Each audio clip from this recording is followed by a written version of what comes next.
Bienvenue à tous. Les réseaux électriques subissent un changement structurel qui redéfinit la manière dont l'énergie circule à travers des continents entiers. Pendant plus d'un siècle, la plupart des réseaux ont été construits sur de courtes distances et en courant alternatif, la production étant située à proximité des villes et de l'industrie. Cette hypothèse n'est plus valable. Les grandes sources d'énergie sont désormais placées loin des centres de demande, y compris les régions offshore, les déserts, les montagnes et les plaines isolées. Dans le même temps, la demande d'électricité devient plus inégale d'une région à l'autre et dans le temps. La transmission à longue distance est passée d'une préoccupation secondaire à une contrainte centrale. La transmission à courant continu haute tension, souvent abrégée en CCHT, est déjà opérationnelle sur plusieurs corridors et prévue pour beaucoup d'autres. Ces systèmes sont conçus spécifiquement pour transporter de grandes quantités d'énergie sur des milliers de kilomètres avec des pertes réduites et un contrôle accru. Le sujet de cette vidéo est de savoir comment les lignes CCHT à longue distance commencent à redessiner les cartes électriques continentales et à modifier la planification des réseaux. Le modèle de réseau traditionnel reposait sur le courant alternatif, car il était facile de transformer les tensions à l'aide des premiers équipements électriques. Ce choix de conception a façonné tout ce qui a suivi. Le courant alternatif fonctionne bien pour les réseaux régionaux, mais devient inefficace et instable sur de très longues distances. Les pertes de puissance augmentent, la synchronisation devient fragile et les options de contrôle restent limitées. Les systèmes HVDC ont été proposés il y a des décennies, mais leur technologie de support était immature. Aujourd'hui, cette situation a changé. L'électronique de puissance, les matériaux isolants et les systèmes de contrôle numérique ont atteint un niveau où la transmission de courant continu est pratique à l'échelle continentale.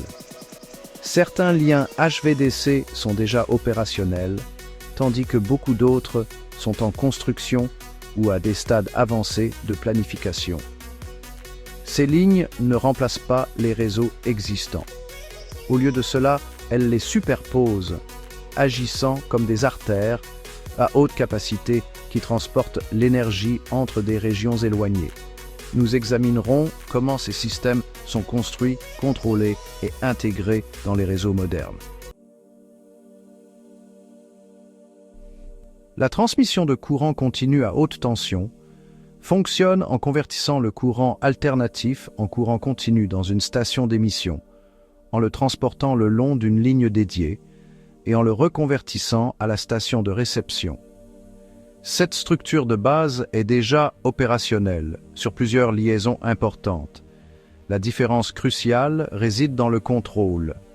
Le courant continu permet aux opérateurs de définir des niveaux de flux de puissance exacts indépendamment des conditions du réseau environnant. Siemens Energy Berlin a fourni des systèmes de conversion qui régulent la tension et le courant avec une précision de l'ordre de la milliseconde, permettant aux liaisons HVDC de stabiliser les réseaux environnants plutôt que de les perturber. Ces systèmes sont utilisés pour transporter de grandes quantités d'énergie depuis des sites de production éloignés vers des centres de consommation denses. Contrairement aux lignes traditionnelles, les corridors HVDC ne nécessitent pas de réseau synchronisé aux deux extrémités. Cela permet des connexions entre des régions qui ne pouvaient auparavant pas échanger de grandes quantités d'énergie de manière fiable. Le résultat est une nouvelle couche d'infrastructure de réseau qui se comporte davantage comme un pipeline contrôlable que comme un simple fil passif. N'oubliez pas de vous abonner. À mesure que les réseaux CCHT se développent, leur échelle physique devient immédiatement apparente. Ces lignes fonctionnent à des tensions extrêmement élevées, dépassant souvent des centaines de kilovolts, ce qui permet de transférer de grandes quantités d'énergie avec un courant plus faible et des pertes résistives réduites. Sur de longues distances, cette différence d'efficacité devient décisive. Moins de conducteurs sont nécessaires, l'espacement des pylônes augmente et le routage souterrain ou sous-marin devient pratique. De nombreux projets modernes utilisent des câbles sous-marins pour connecter directement la production offshore au réseau intérieur. D'autres traversent des déserts ou des régions peu peuplées où le courant alternatif subirait des pertes inacceptables. Le chemin de transmission lui-même devient un atout stratégique. Au lieu de nombreuses petites lignes serpentant à travers les régions, les planificateurs se concentrent sur quelques corridors à haute capacité. Cela change la façon dont l'expansion du réseau est visualisée. Les cartes qui montraient autrefois des maillages locaux denses mettent désormais en évidence de longues routes CCHT rectilignes reliant des nœuds éloignés.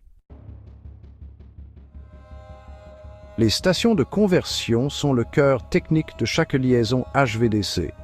Ces installations gèrent-ils la transformation entre le courant alternatif et le courant continu tout en maintenant un contrôle précis. Hitachi Energy Zurich développe des plateformes de conversion qui utilisent des modules électroniques de puissance empilés dans des halls de vannes de la taille de bâtiments industriels. Chaque module commute des milliers de fois par seconde, façonnant le flux de courant avec une grande précision. Ces stations fournissent également un support de tension et une isolation des défauts pour les réseaux connectés. Lorsque des perturbations surviennent, les liaisons HVDC peuvent réduire ou rediriger la puissance presque instantanément. Cette capacité permet au réseau d'absorber les fluctuations qui, autrement, causeraient de l'instabilité. Des stations de conversion sont déjà opérationnelles dans plusieurs régions et sont prévues comme point d'ancrage pour de futurs corridors. Leur emplacement détermine souvent où la nouvelle croissance industrielle et l'infrastructure de données se concentreront. L'impact stratégique du HVDC devient clair lorsqu'on examine les déséquilibres régionaux. La production et la consommation d'énergie coïncident rarement géographiquement. Certaines régions génèrent un surplus d'énergie pendant de longues périodes, tandis que d'autres sont confrontées à des pénuries persistantes. Les réseaux traditionnels avaient du mal à équilibrer ce décalage sur de grandes distances. Les corridors HVDC changent cette équation. Ils permettent aux planificateurs de considérer des continents entiers comme des systèmes interconnectés plutôt que des zones isolées. L'énergie peut être acheminée dynamiquement en fonction de la demande, de la disponibilité et des conditions du réseau. Cela n'élimine pas le besoin de production locale, mais cela réduit la vulnérabilité. Les régions connectées par HVDC ont accès à un plus large éventail de ressources. Au fil du temps, cela influence l'emplacement des nouvelles usines, des centres de traitement et des clusters d'infrastructures. Les opérateurs de réseau ajustent leur modèle de planification pour prendre en compte ces nouvelles capacités. RTE, Paris exploite des réseaux de transmission à haute capacité qui intègrent déjà les liaisons à courant continu dans la planification nationale et transfrontalière. Ces liaisons agissent comme des passerelles contrôlables plutôt que comme des connexions passives.